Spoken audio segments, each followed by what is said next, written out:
Another client termination notice, my assistant Lisa asked as I stared at the email on my screen. That's the fifth one this week. I nodded, my jaw tight. All of them giving the same reason. They were transferring their business to Summit Solutions, my brother David's company. My name is Alexandra Chen, and at 35, I was watching the business I'd spent 10 years building crumble piece by piece. Not because of market forces or bad decisions, but because my own brother had orchestrated its destruction. Have you heard from the Torres account? I asked Lisa, though I already knew the answer. They'd been our biggest client, worth nearly $2 million in annual contracts. She shook her head. David has a meeting with them this afternoon. Of course he did. David had been systematically targeting my top clients for months, using inside information he gathered during our years working together, before he'd left to start his own company, before he decided that destroying mine was his path to success. My phone buzzed. Speak of the devil. Hello, David, I said, keeping my voice neutral. Hey, sis, he said, his tone dripping with fake concern. Just wanted to give you a heads up. Torres signed with us this morning. Thought you should hear it from me. I closed my eyes, gripping the phone tighter. How generous of you. Look, Alex, this is just business. You know how it goes. The strong survive, the weak. He paused for effect. Well, they should probably start looking for new opportunities. Is that what Mom would say? I asked quietly. Is this how she raised us to treat family? His laugh was sharp. Don't bring Mom into this. She's been gone for 5 years. This is about business, not family. And frankly, you're not cut out for it. Never were.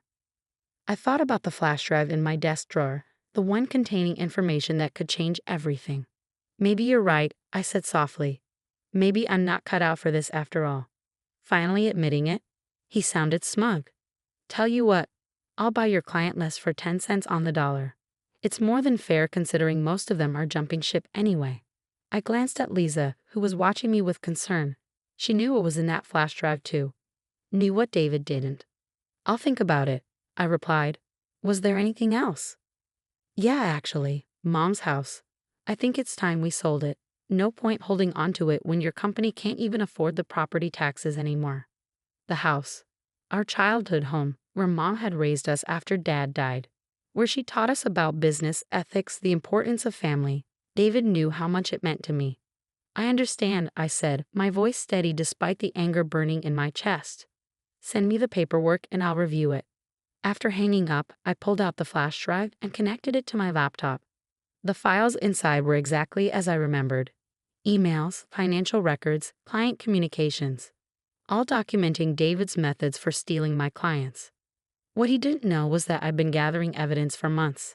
Every underhanded tactic, every stolen trade secret, every violated non-compete agreement, all meticulously documented. But that wasn't even the biggest secret. Should I call them? Lisa asked, knowing exactly what I was thinking. I nodded. It's time. Set up the meeting for tomorrow. She picked up her phone, dialing a number we'd had ready for weeks. Hello, Mr. Torres. Yes, this is Lisa from Chen Consulting. Ms. Chen would like to schedule that meeting we discussed. Yes, the one about Summit Solutions' fraudulent certifications. I smiled, remembering the day I discovered David's biggest mistake. In his rush to steal my clients, he falsified his company's security certifications, the ones required to handle government contracts. The same contracts that made up 60% of the Torres account. David thought he was destroying my company. He didn't realize he was actually destroying himself. Meeting confirmed for 9 a.m., Lisa announced. Mr. Torres sounded very interested in what we have to share. I stood up, walking to the window of my office. The city sprawled below, including the gleaming building where David's company was headquartered. He was probably there now, celebrating his latest victory, thinking he'd finally beaten his big sister. Send the preliminary documents to the FBI as well, I told Lisa. It's time they had a look at Summit Solutions' certification records. Mom always said that success wasn't about being the strongest or the most ruthless. It was about being the smartest, the most prepared. About doing things the right way, even when others didn't. I touched the photo of her on my desk, remembering her words from so long ago. The truth always comes out, Alexandra. Your job is to be ready when it does. Well, Mom, I thought. I'm ready now. My phone buzzed again. Another message from David, checking in about that client list offer. Tick-tock, sis. Time's running out. I typed back a simple response. You're right, time is running out, but not for me. The next morning, I arrived at the office early. The meeting with Mr. Torres wasn't until 9, but I needed time to prepare. Lisa was already there, arranging documents on the conference room table. Everything's ready, she said, handing me a coffee. FBI agent Wilson called. They're very interested in the certification documentation we sent over. I nodded, reviewing the papers one last time. Financial records, emails, and most damaging of all, proof that David had forged federal security certifications to handle government contracts. It wasn't just unethical, it was criminal. My phone buzzed. David again. Just had breakfast with Johnson Tech. Guess who's their new strategic partner? Your client list offer expires at noon. Take it or leave it. I set the phone down without responding. Johnson Tech was about to learn some interesting things about their new partner. At 8:55, Mr. Torres arrived. He was a tall man with sharp eyes and an even sharper mind. Exactly the kind of person who wouldn't appreciate being deceived. Alexandra, he said as I greeted him, your message was concerning. You mentioned something about Summit Solutions certifications. Please sit down. I gestured to the conference room. What I'm about to show you affects not just your company, but potentially your government contracts as well. For the next hour, I laid out everything we discovered. How David had falsified his company's security credentials. How he'd used stolen information to poach clients. The federal regulations he'd violated in the process. Mr. Torres's face grew darker with each revelation. These government contracts, he said slowly, they require top-level security clearance. If Summit Solutions isn't properly certified, your company could be held liable. I finished. The contracts could be voided, and there might be federal penalties. He picked up one of the documents, examining it closely. And you can prove all of this. I pulled out the flash drive. Every email, every falsified document, every violation. It's all here. The FBI already has copies. His hand tightened around the paper. That son of a... He assured us everything was in order. We have millions riding on these contracts. I know, I said softly. That's why I called this meeting. You needed to know the truth before it was too late. Just then, my phone buzzed again. David was calling. I let it go to voicemail. What happens now? Mr. Torres asked, his voice tight with controlled anger. That depends on you, I replied. Chen Consulting still has all the proper certifications. We can handle the transition back, minimize any disruption to your operations. He nodded slowly. And Summit Solutions? The FBI will handle that part. I expect they'll be paying my brother a visit very soon. As if on cue, Lisa knocked and entered the conference room. Sorry to interrupt, but you'll want to see this. She turned on the TV mounted on the wall. The news headline made my breath catch. FBI raids local tech company over fraudulent government certifications. The camera showed agents entering Summit Solutions building, boxes of documents in their hands. And there was David being escorted out, his face a mask of shock and confusion. My phone started ringing again, this time from an unknown number. Probably David using someone else's phone since I wasn't answering his calls. Mr. Torres watched the news footage, his expression grim. I need to make some calls, he said, standing up. And then we should discuss moving our contracts back to Chen Consulting. Immediately. After he left, Lisa turned to me. David's been calling the office nonstop. Should I keep blocking him? I thought about it for a moment. No, I said finally. The next time he calls, put him through. I didn't have to wait long. Within minutes, my phone buzzed again. What did you do? David's voice was ragged, panicked. The FBI. They're saying something about fraudulent certifications. Alex, you have to help me. I closed my eyes, remembering all the times he tried to destroy my company, steal my clients, take away everything I'd built. Help you? I repeated softly. Like you helped me, David? Is this the kind of family support you were talking about? This is different, he shouted. This is federal charges. I could go to prison. Yes, I said calmly, you could. Actions have consequences, David. Mom taught us that, remember? He was quiet for a moment. When he spoke again, his voice was different, smaller, almost like the little brother I used to know. Please, Alex, I messed up. I know that now, but I need my big sister.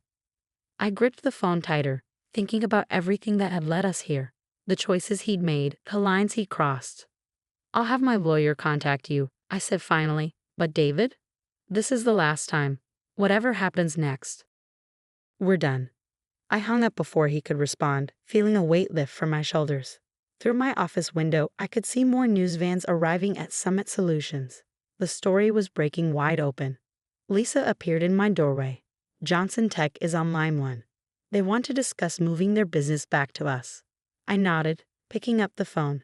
It was time to rebuild what David had tried to destroy. But this time, I'd do it knowing exactly who I could trust. And who I couldn't. 3 weeks after the FBI raid, I sat in my office reviewing contracts. Johnson Tech, Torres, and most of our other former clients had returned, their trust in Chen Consulting restored. Summit Solutions was under federal investigation, its assets frozen, its reputation in tatters. Your brother's lawyer is here, Lisa announced, standing in my doorway. He's requesting a meeting. I glanced at the clock. Right on time, sent him in.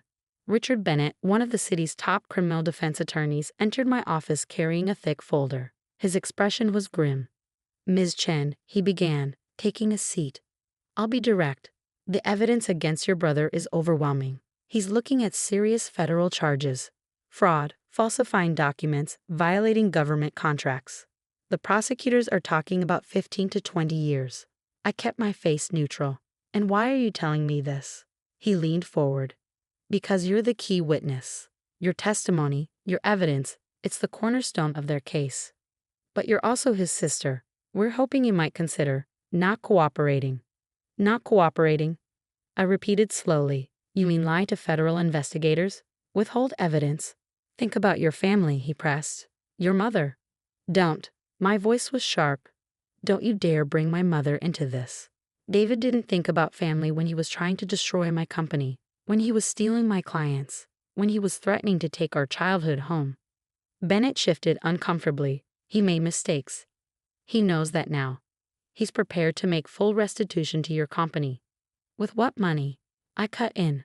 The money he stole from my clients, the funds he obtained through fraudulent contracts, that money isn't his to offer.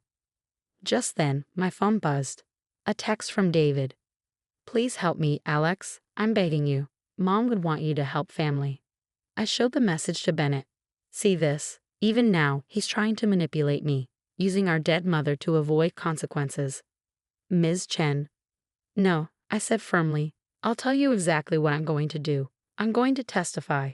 I'm going to provide every piece of evidence I have. And I'm going to make sure that everyone knows exactly what David did. He's your brother. Bennett tried one last time. Yes, he is. And that's why this hurts so much. But sometimes the people who hurt us most are the ones closest to us. And sometimes loving someone means letting them face the consequences of their actions. After Bennett left, I drove to our mother's house, the one David had tried to force me to sell.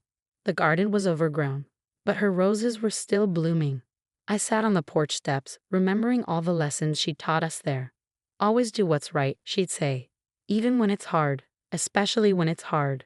My phone buzzed again, this time from an unknown number. I answered, knowing who it would be. Alex? David's voice was small, broken. They're saying I'll have to plead guilty, that fighting the charges will only make it worse. Then plead guilty, I said quietly. Take responsibility for once in your life. How can you do this to me? His voice cracked. I'm your brother. Yes, you are. And I'm your sister. The one you tried to destroy, remember? The one whose company you sabotaged, whose clients you stole. He was quiet for a moment. I never thought. I didn't mean for it to go this far. But it did go this far, David. You crossed lines that can't be uncrossed. And now you have to face the consequences. After hanging up, I walked through Mom's garden, touching the roses she loved so much. Tomorrow, I would meet with federal prosecutors. I would tell them everything. Not out of revenge, but because it was right. 6 months later, I sat in a courtroom as David pleaded guilty. The judge sentenced him to 12 years with possibility of parole. As they led him away, he looked back at me one last time. I saw something in his eyes I'd never seen before. Understanding. That evening, I returned to Mom's house. But this time, I wasn't alone. Lisa and several workers were with me. Are you sure about this? Lisa asked as we walked through the overgrown garden. I nodded. Mom always wanted to help people. This is how we'll honor her memory. The sign was already being installed at the front gate. Chen Foundation, supporting ethics in business. We were turning the house into a nonprofit, dedicated to helping small businesses protect themselves from fraud and unfair practices. David's actions had shown me how vulnerable companies could be. Now I would use that lesson to help others. In my office at Chen Consulting, I kept one reminder of everything that had happened. The flash drive that had started it all. Not as a trophy, but as a reminder that sometimes doing the right thing means making the hardest choices. David writes to me sometimes from prison. His letters are different now, more reflective, less manipulative. Maybe he's changed. Maybe he hasn't. But I know I did the right thing, not just for me, but for him too. Mom always said that true strength isn't in winning at any cost. It's in standing up for what's right, even when it breaks your heart. Looking at her roses blooming in the foundation's garden, I know she would be proud. Not because I won, but because I did it the right way. Sometimes the hardest lessons come from the people we love most. But sometimes those lessons lead us exactly where we need to be.